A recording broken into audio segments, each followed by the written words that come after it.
आपली तब्येत थोडी जरी बिघडली तरी आपला कल असतो डॉक्टरांकडे जाऊन ब्लड टेस्ट करावे। सामान्य माणसाचा असा समज असतो की जे पण आपल्याला त्रास होतात ते सगळे ब्लडमध्ये रिफ्लेक्ट होतील आणि डॉक्टर आपल्याला त्यानुसार औषधी देतील, तेव्हाच आपला त्रास हा कमी होईल।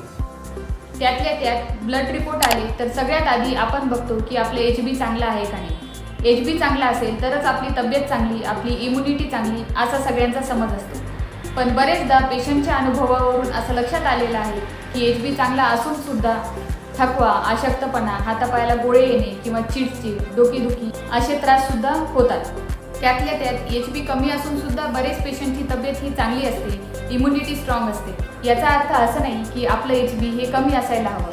HB चांगलं असणं हे खूप चांगली गोष्ट आहे। HB चांगला आहे, प्लाझ्मा व्हॉल्यूम लो आहे आणि आपल्याला थकवा, अशक्तपणा, हातापायाला गोळे येत असतील तर त्यासाठी हा आजचा व्हिडिओ। आणि शेवटी आपण बघणार आहोत यासाठी 3 उपाय।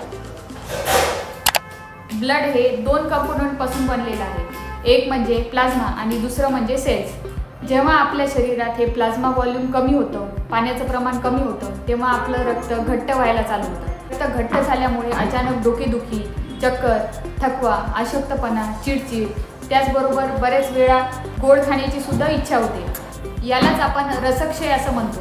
बॉडी डिहायड्रेट होणे, आपला रसधातू कमी होणे यामुळे ही लक्षणे चालू होतात।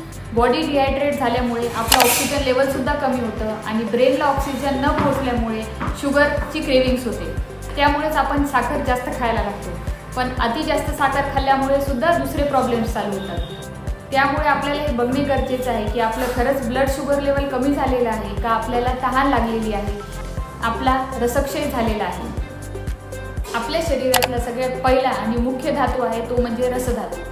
रसधातूचं काम असतं उत्तरोत्तर धातूचं पोषण करणे, त्याचबरोबर आपल्या शरीराचं प्रीणन करण्याचं म्हणजे सगळ्या शरीराला पोषण देण्याचं काम सुद्धा रसधातू करतो। जर रसक्षय झाला तर एकतर जे समोरचे धातू आहेत त्यांचं पोषण सुद्धा व्यवस्थित होत नाही आणि आपल्याला इतरही बरेच त्रास चालू होतात। त्याचबरोबर शरीराचं पोषण सुद्धा व्यवस्थित न झाल्याने आपल्याला अचानक डोकेदुखी किंवा हातापायाला मुंग्या असाही त्रास होऊ लागतो।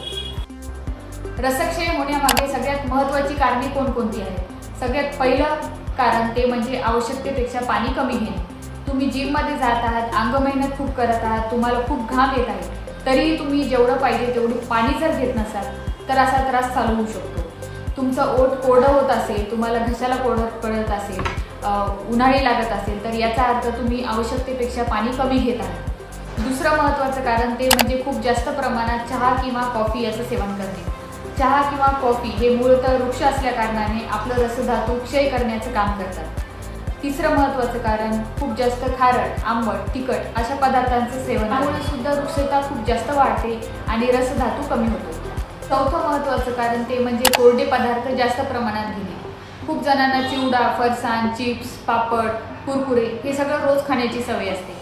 अशा सवयीमुळे आपली लहान मुलं जरी असते तर त्यांच्यामध्ये सुद्धा वृक्षता जास्त उत्पन्न होते, कधी कधी त्यांनाही याचा त्रास होऊ शकतो। पाचवं कारण खूप जास्त स्ट्रेसमध्ये असणे।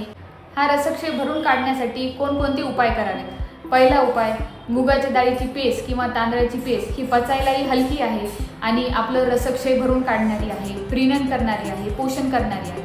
त्यामुळेच यामध्ये तूप टाकून तुम्ही दिवसातून 1 वेळा घेऊ शकता।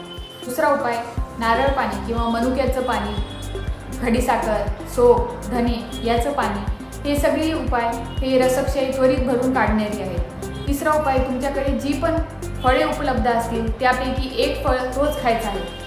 कधी कधी रसक्षय हा खूप तीव्र स्वरूपाचा असतो, मग अशा वेळेस आपण शतावरी, अश्वगंधा, गुळूची यासारख्या कल्पांचा किंवा यासारख्या द्रव्यांचा क्षीरपाक म्हणून वापर करू शकतो। या उपायांमुळे आपल्या शरीरातला रसधातू तर वाढतोच, पण तो उत्तम प्रकारे तयार होण्यास सुद्धा मदत होते। बरेच वेळा रसक्षय या सगळ्या उपायांनी सुद्धा भरून निघत नाही, मग अशा वेळेस आपल्याला वैद्यांकडे जावे लागते। त्यानुसार आपल्याला रक्त शुद्ध करणारी द्रव्यांचा किंवा कल्पांचा उपयोग करावा लागतो। लक्षात ठेवा की फक्त HB किती आहे किंवा ब्लड रिपोर्ट्स नॉर्मल आहेत यावर आपलं आरोग्य अवलंबून नसतं, तर आपलं रसधातू उत्तम आहे का नाही हे पण पाहणे सुद्धा तितकेच महत्त्वाचे आहे। धन्यवाद।